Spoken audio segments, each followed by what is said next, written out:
Good evening all, and welcome. Tonight, we're going to be heading to the depths of the woods, the middle of nowhere if you will, for a very special camping trip. So I hope you're ready, because it's time to get comfortable and let the darkness take control.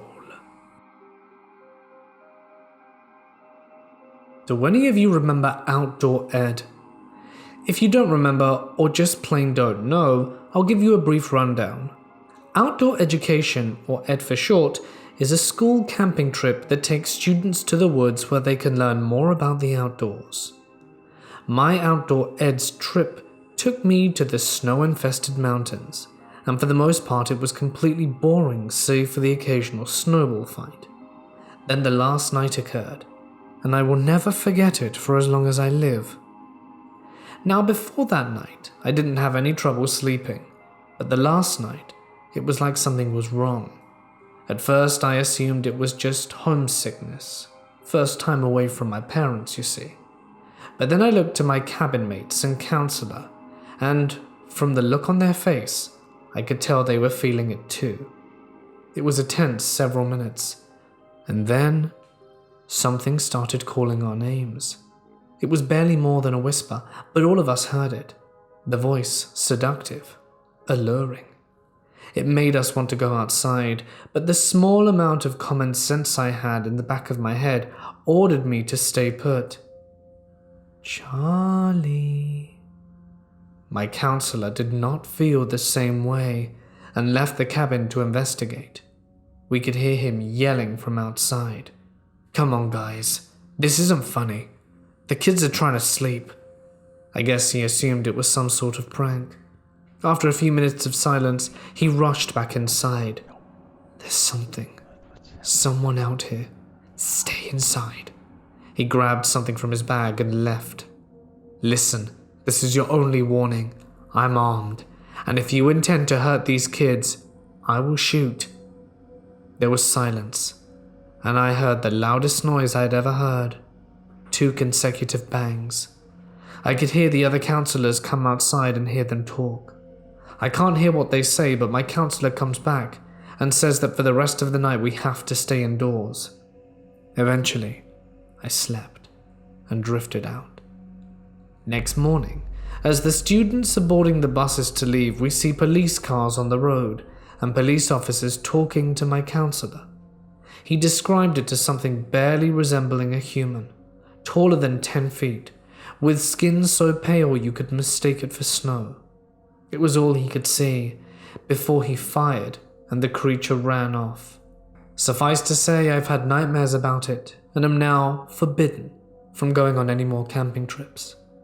Now that I'm a bit older and a little bit wiser, my best guess is that it was a Wendigo. But this was Southern California, an unusual place for such a cryptid. I starved at a boys' summer scout camp in southeast Missouri, nestled on a huge and mostly unused property surrounded by the Ozark/Mark Twain National Forest. Just a few minutes outside the property is a small hilltop park converted from a retired forest ranger's fire tower. It's got wooden stairs that lead about halfway up to the tower to an enclosed platform that you can observe the landscape for a few miles over. It was often frequented by other staffers on their respective nights off, and sometimes you'd run into some less than savory locals that mostly used it for debauchery. It was a popular place among staffers as it provided a tranquil and relaxing space to just chill out, away from the chaos that is camp. I have been there many times in the 2 years prior to my 3rd summer. It was always a normal and quiet place. So, one Saturday evening, on my 3rd year, my girlfriend at the time was visiting. I wanted to take her to all the cool spots, so after dinner and a movie, I took her to the fire tower. It wasn't super late, although it was the darker side of twilight. but when we arrived, we were the only ones there. Although not out of the ordinary, this was slightly unusual, as the camps on the property shared Saturday nights off, outside of special weekend events we hosted once or twice a summer. Thinking nothing of it, I told my girlfriend I just wanted to sit in the truck for a minute. I had a '94 Chevy S10 with a sick turquoise camper shell. We rolled down the windows and enjoyed the cool evening summer breeze. Not a minute or two later, my girlfriend asks me, "Hey, what's that noise?" And I perk up, because I hadn't noticed anything at all. I'm straining to listen to some sort of foreign sound, when I hear what sounds like drum beats being produced from mid-air in a big ring around the car. The individual beats would sound at different distances and elevations, with no discernible rhythmical pattern. It sounded a lot like the drums from In the Deep from Fellowship of the Rings. We were both sitting there, a little bewildered, when I started to scan the area for the source of the noise. I looked up and down the tower to see if anyone's needlessly stomping their feet as hard as possible on the wooden steps, creating an echoing noise. Nobody. I looked down at the little bench area at the bottom of the tower. Nothing. I checked the parking lot again to see if somehow I missed another parked vehicle on our way in. Nope. We were the only ones there. By this point, I know that something weird is going on, and I roll up the windows and lock the door. My girlfriend is still confused, but she's never been here before, so she doesn't realize how unnatural this sound is. The drum beats have picked up, and it seems like they're slowly but steadily closing in on the truck, progressively getting louder. The hair on my arms and neck stands up straight, as I can tell the beats are actually approaching us in the truck. All of a sudden, I hear the beat right behind the camper shell window, right behind the cab of the truck. I fling myself around to see if there's anything in the bed of the truck, but I see nothing. However, as soon as I turn over my right shoulder to look back, I expose my back to the driver's side window, and immediately, a drum beat happens just outside my window. Just remembering this, I get chills down my back, as if whatever was doing this was intentional and intelligent. It picked the bed first because my back was exposed and vulnerable, got me to turn around, and it was as if it was taunting me. At this point, dread washed over me, and I felt like we needed to leave immediately, or we'd be in some serious danger. My fight or flight kicked in so hard I began to cry uncontrollably, flying down the gravel road, way too fast to be safe. The noise did not pursue nor continue. But needless to say, when we got back to camp, I was so shaken I had to go straight to bed. I've been back a few times since, but nothing like this has ever happened again. I asked some other camp staff buddies if they had experienced or heard anything similar like this at the fire tower, but nobody had anything noteworthy to say. My ex-girlfriend still remembers that night, but maintains that she never felt any fear, just a curiosity of what was making that noise. If anyone has any thoughts or ideas, I'm open to hearing what you think.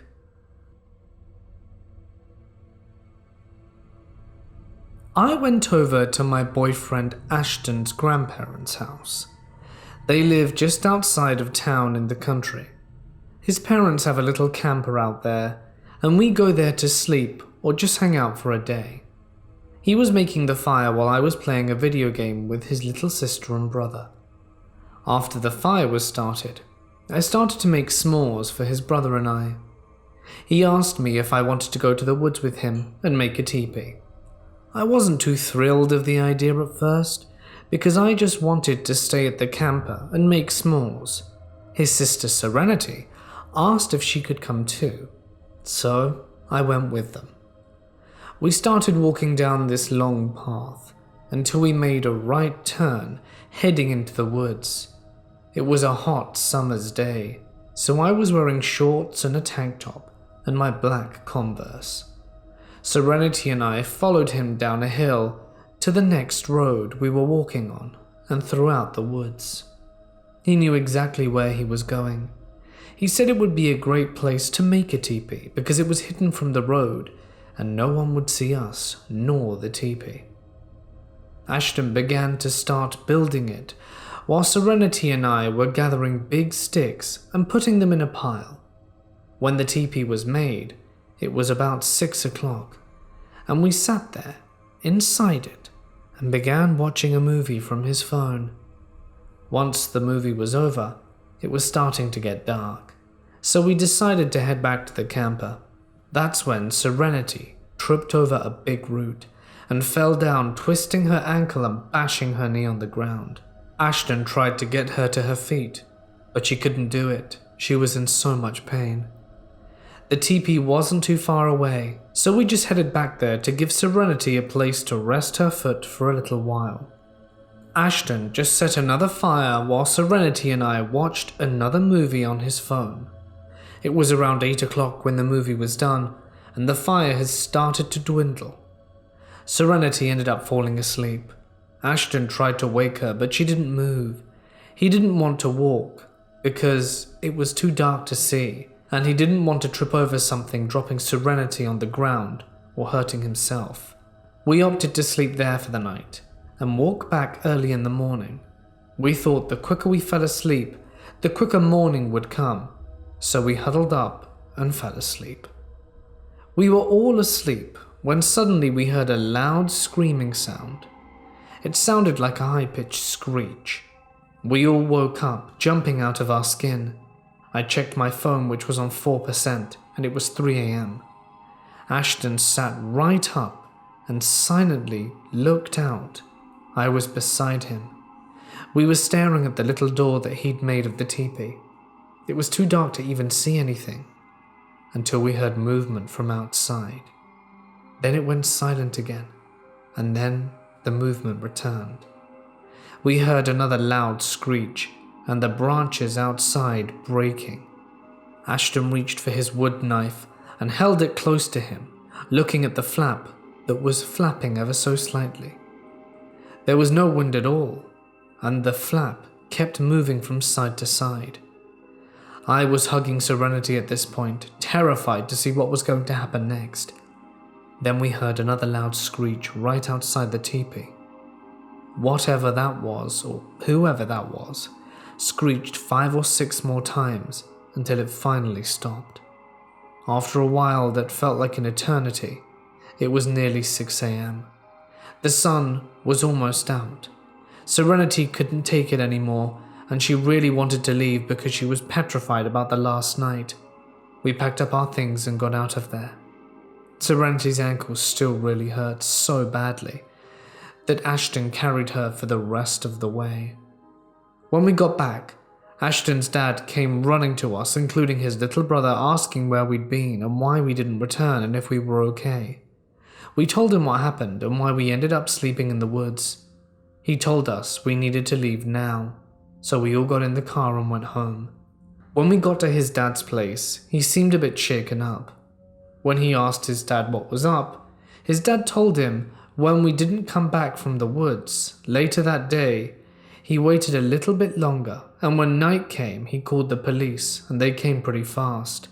He told him that his son and daughter were missing along with the son's girlfriend, and the last place he'd seen us was when we were walking down the long road towards the bush. The officer then apparently told his dad to get inside and lock all the doors, and not to come back out until they got him. His dad was confused, but listened. A few hours went by, and that's when his dad heard the loud screeching sound coming from the woods. Then he heard it again and again, until it finally stopped. The officers returned at 4 a.m. and said they didn't find anything, but they did tell his dad why they told him to get into the house right away. There was someone who broke out of prison just a few miles down that road. The prisoner got out a few days ago and was still on the lookout. Turns out, he was convicted for taking people's lives. They thought he must have been hiding somewhere deep in the woods where no one would find him.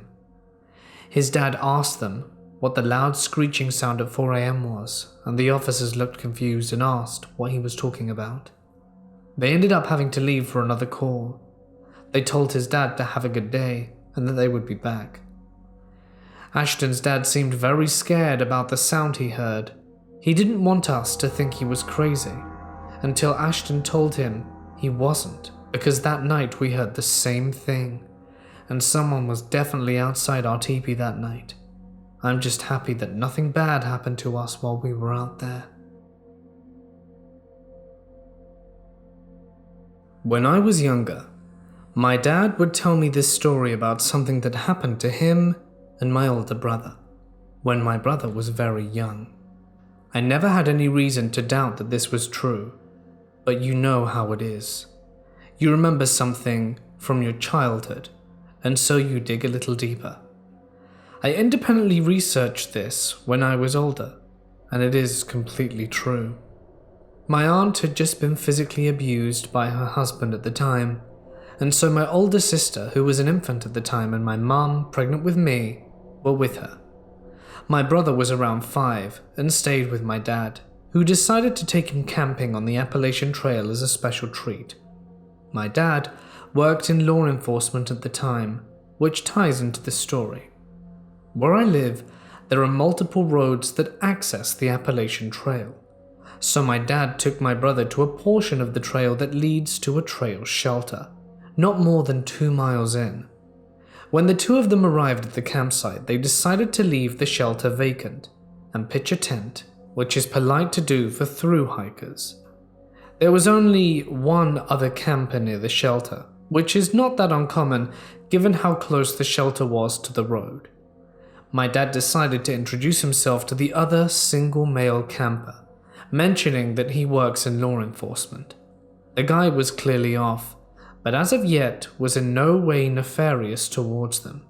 He did, however, have a very large hunting utensil that he left out, clearly visible and very dangerous.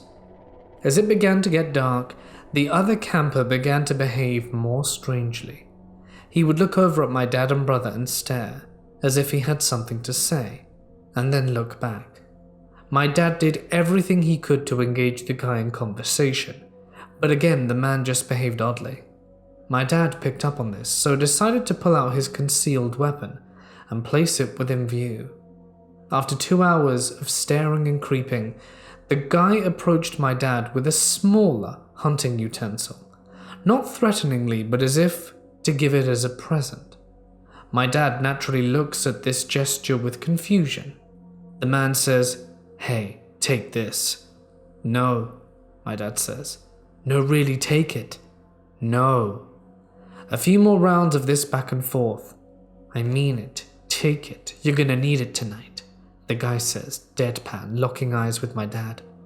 My dad doesn't know what to say, but the guy walks away and leaves it by the ring of fire. My dad has my brother, a younger child, with him and is naturally terrified. He decides that despite it being dark, it's high time to promptly get the hell out of the campsite. So with my brother close by, he packs up the tent, packs up his pack, which takes him about half hour in the dark. My dad is about to leave when the guy sees him. He picks up the hunting utensil, holding it as if to attack, and approaches my dad. My dad has his flashlight pointed directly at the guy, sensing that something was about to go down. "I want you to fight me," the guy growls, locking eyes, with about 10 feet between him and my dad and brother. My dad grabs his firearm, aims it, and basically tells the guy to step down. He tells my brother to grab the pack, which has a seat on it, to hold a young child. My dad puts the pack on. He hands my brother the flashlight and tells him to get on his back. At first he backs up the trail with the weapon trained on the guy, and my brother pointing the flashlight at him. The guy slowly approaches, but then stops just before my dad pulls the trigger. My dad decides he's gonna run, and tells my brother to shine the flashlight on the trail and let him know if he sees anyone following. clearly dangerous in the near dark on a wooded trail, but it was that or leave my brother with no flashlight. My dad runs all the way back to the car, hightails it out of there, and goes home to call my mum and put my brother in bed. He also calls the police. The next day, my dad hears that the guy went to a bar after the encounter and started talking about it. He then, oddly enough, went to the cops to say that my dad had assaulted him with a firearm, at which point the police got him for questioning. Upon following up an investigation over a few months, they found out that the guy was bipolar, but wasn't on his meds, and didn't actually mean my dad or brother any harm. When the guy saw the firearm and heard he was in law enforcement, he decided he basically wanted to end his life by cop.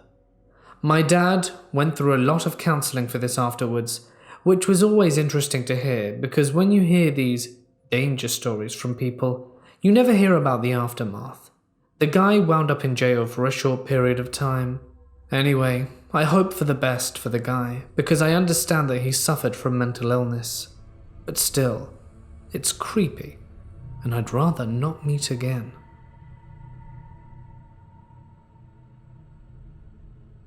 This happened during the summer of 2008. For context, I'm a gay male, and at the time, I was in a relationship. Mark was my boyfriend. He was 35 and I was 30. It was July 4th weekend, and my boyfriend wanted to go camping, as he always has every July 4th, usually going with his ex-wife and son who's 7. However, since he is now out the closet, he wanted to take me with him. A little bit about me. I am definitely not an outdoors kind of person. I don't like dirt, I don't like bugs or wild animals, and the thought of not having running water or a roof over my head terrifies me. Yeah, I know I'm spoiled rotten. And as reluctant as I was, Mark persuaded me to go, and reassured me this would be a weekend to remember. Well, he didn't know how right he was yet. He told me we would be leaving Friday morning, which was the 4th, and would come back Monday morning. As we both lived in San Jose, California, the nearest place to camp would be the Santa Cruz Mountains near Felton and the Big Basin Boulder Creek vicinity. We were going to go off-map in a more secluded area to experience nature and less people. We headed out Friday morning at 7 a.m. It was about a 45-minute to an hour drive on the car ride there, and Mark told me that there were people that supposedly lived in the mountains. The first thought that popped into my head was wrong turn and the hills have eyes. I told him that, and he chuckled and said there are some similarities. He explained in great detail that these people were uncivilized, not socialized, and unlike the rest of us in society, and could possibly be dangerous if we encountered them. He went on to tell me they basically live like cavemen and are inbred. He even told me, though he's never come across one, he knows they exist, and he has been told by his brother. Having heard this, I flipped and told him it's a good thing that you just sprung this on me now, because you and I both know I wouldn't have come along knowing this information. He explained that he was just letting me know, not to frighten me, but to inform me of anything should something happen. But, as he guaranteed it, nothing was apparently going to happen. Anyway, we obviously didn't have any way of knowing that. I came prepared, he said, and he said that if he didn't believe me, to open the glove compartment. So I did, and I noticed a leather case. Fearing what I already suspected it was, I opened it before my eyes, and of course was met with a firearm. I don't even know what kind, all I knew is what it was. "This is your guarantee, I suppose," I said to him. "Yes, you must have known on some level that I wouldn't have taken us out to the middle of nowhere and not had protection," he replied. In the back of my mind, he was right, but it didn't stop me from feeling uncomfortable. We reached our destination. Not too long after that, All around me was just nature. Trees, branches, rocks, and boulders. You could barely see the sky from all the trees blocking the sunlight. We began to unload everything from his Toyota Sequoia, and I was impressed by what he'd brought. A 2-bedroom tent, a king-size airbed, and a portable generator with 3 outlets to run power off. Wow, I think maybe this won't be so bad. He smirked that smirk that I loved. Now that I think about it, it was more of an arrogant smirk. Well, my cell didn't get any service whatsoever, and was basically useless, but I did use it as an MP3 player. Smartphones were just starting to make their way available to us, and I had a Motorola TeAZeR, and I was more than ready for an upgrade. Mark said that we needed the power as I had to get some work done this weekend, and he pulled out his laptop from the back seat. "What am I supposed to do, go play outside while you're working?" I said. "Don't be like that. I've seen all the books, magazines, and your Nintendo DS. You obviously have plenty to occupy yourself with," he replied. He was right. Anyway. Friday night, Saturday, and Sunday were uneventful. We took hikes, made campfires, took naps, relaxed, barbecued, and I did actually enjoy myself. That is until Sunday night. We were in bed. Marcos was asleep, and I was reading R.L. Stine, Fear Street books. I absolutely loved those books. That's when I heard something in the distance. Now, I was kind of used to the little noises of animals like chipmunks and squirrels running around through the leaves, but this sounded more distinct. Footsteps, not that of a 4-legged animal. It sounded more like a human, someone who was trying to walk as quietly as possible. I thought it must just be my imagination from reading this book. I set the book down and started to strain to hear more. Closer. Whatever it was getting closer. A bear, perhaps? I look over at Marcos, who was still asleep. Contemplating on what to do, the footsteps reached the tent. Right above our heads was a zipper screen window that we had zipped closed, and was where whatever it was outside had stopped. I held my breath. All I could hear was my rapidly beating heartbeat. I heard someone else breathing. Not Mark. Whoever was outside. I wanted to wake him, but I knew that if I did, he'd make a noise and alert whoever was out there that we were awake. That was when I heard a click. I know that sound. It's the same sound as when I opened my pocket knife. Oh my God, I thought. This is where I'm going to perish. Damn you, Mark. I knew this was a bad idea. That's when I heard a scraping sound running across the tent. I knew what they were going to do, running the knife all around the tent, taunting us. I knew this person had to know one of us was awake, or else why would they be doing that? The sound of the blade went all along the side of the tent and came back around to where we were. Then started again. It was then that I nudged Mark to wake up, and I whispered, "Mark." He started to groan. "Shh," I said. "There's someone outside." I couldn't see his face or anything for that matter because I had turned off the reading light. "There's someone outside. Look." I then saw a flashlight shining on the tent. Mark reached over the side of the bed, grabbed his case, and pulled out that revolver. He yelled, "Stop! Whoever is out there, I'm armed and will not hesitate to shoot you. Leave now, or I will." The flashlight switched off, and whoever it was started to walk away. Not even at a speed walk, just casually walking away without any light. Bear in mind it's pitch black out there. Mark held on to that weapon as I lay there in horror. We didn't say a word. We were just listening for sounds. Somehow, after all that chaos, I must have fallen asleep, because I woke up to Mark shouting my name to come outside. I rubbed my eyes and looked at my watch. It was 6:15 a.m., and it was already light out. I darted up and ran outside to see what he was yelling about.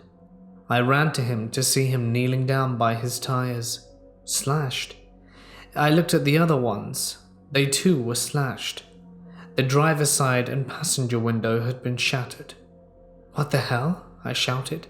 "What are we going to do?"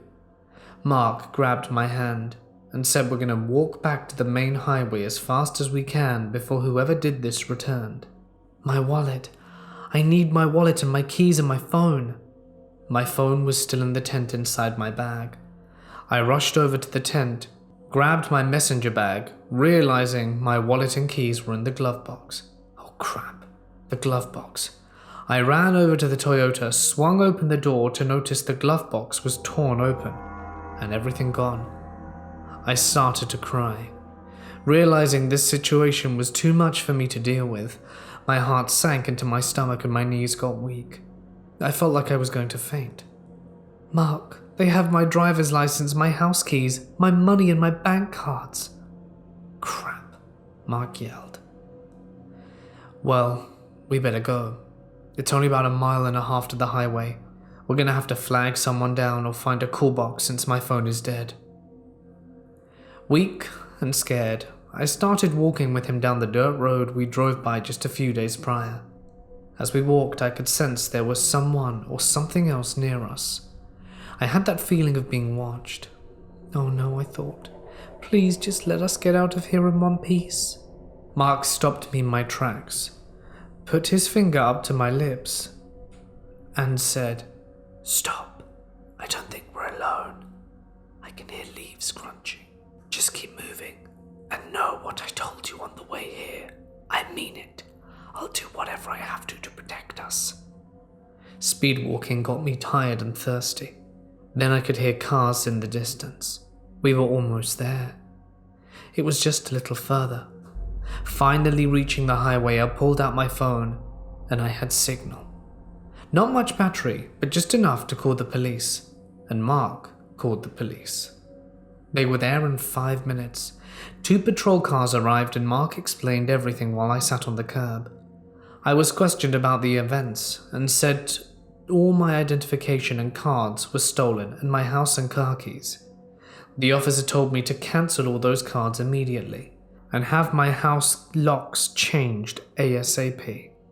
He suggested I also have the vehicle locks changed as well. 2 or more officers arrived, taking Mark and I back to the camp.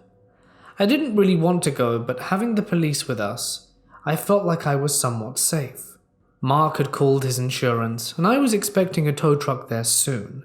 When we arrived, 3 of the officers looked around, took pictures, questioned us some more, and sealed off the area with yellow tape, which made it look like a crime scene, which I guess it was, as a crime did take place. The officers asked Mark if we had any idea who this could be. I said no, and furthermore I didn't tell anyone beside my mother and best friend that I was coming, but didn't say where. Mark said he only told his ex-wife, who was at home with their son. I thought maybe her because she obviously didn't like me, and the feeling was mutual. I brushed that thought off out of my mind though, because it was almost impossible for her to pull it off. Also, Mark and I got together way after they were divorced. It wasn't like I broke them up and turned him out. All her rage at him was then directed at me, but she doesn't scare me. In any case, an officer explained to us it was most likely an isolated incident, and that it could have been someone who most likely didn't agree with our lifestyle. Big surprise. I thought that this was a bit extreme, but didn't really buy into that load of crap the officer was telling us. It seems like he was a bit more clued on that he wanted to let us know. "So what's going to happen now?" I said, and the officer said that they'll have to take the information and report the investigation. And if anything comes up, they'll let us know, and that we may need to testify against culprits. Basically, the officer wasn't much help. He couldn't give us much information as to who did this or why it happened. 10 minutes later, the tow truck arrived and we gathered around all our belongings. I was confused that nothing in the tent was stolen, not even Mark's laptop. Now, if I let my imagination run wild, I could think of other things that didn't make sense, but I don't want to go down that path. On the way back to the city, I was in so much disbelief. I wanted to tell Mark, "See, I told you so," but he looked just as hurt and confused as I did, and I couldn't put it past me to do that. I got home, cancelled everything, had my mum call the locksmith and changed all the house locks. I made an appointment for my car to get all those locks changed, and it was tense knowing that someone knew where I lived and could potentially steal my car. Even though they couldn't unlock my house door, that wouldn't stop them from trying to break in.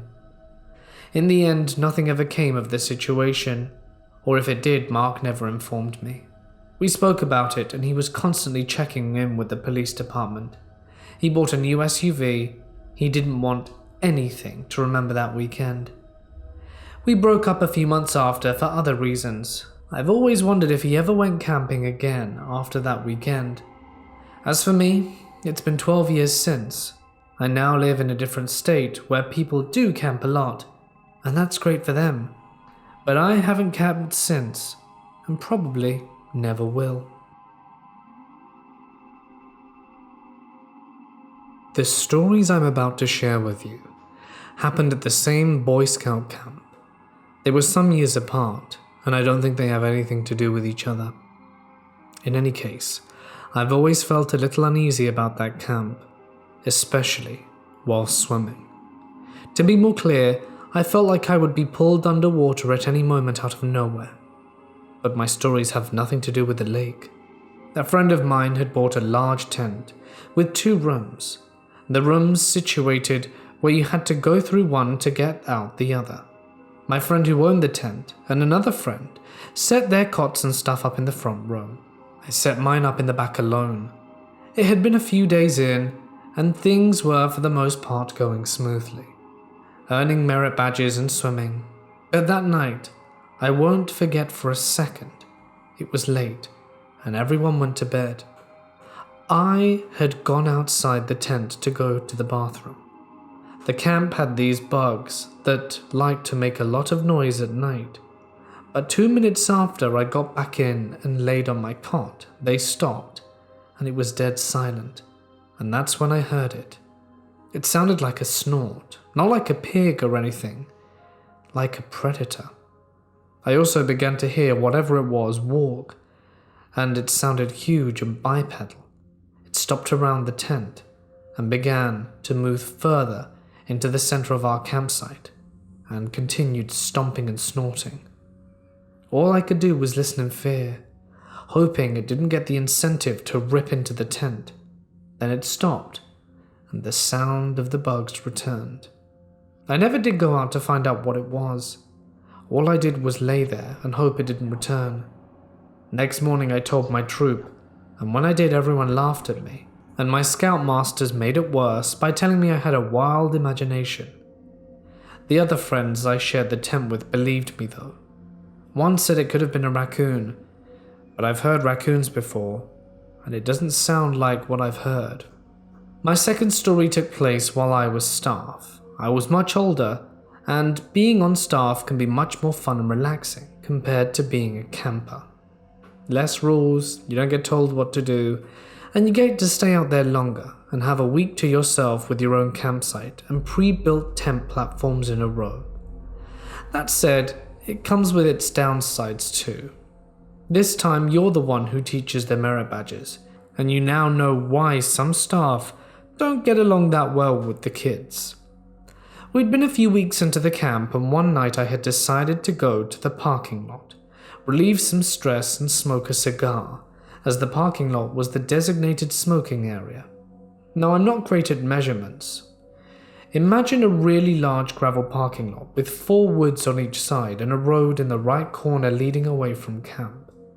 Before you get to the parking lot, there's a wall with a gate for cars. I decide to sit up against the wall in the parking lot alone. It was windy and I had trouble getting the cigar lit, when I got the odd feeling that I was being watched. I scanned the tree line when I saw it to the left. Behind a few trees was an odd red light. It wasn't large enough to illuminate anything large because the area was quite dark. It looked red like the numbers on an alarm clock, but it was brighter too. I shrugged it off, thinking maybe it was just the light on a power pole or something, so I continued trying to light my cigar.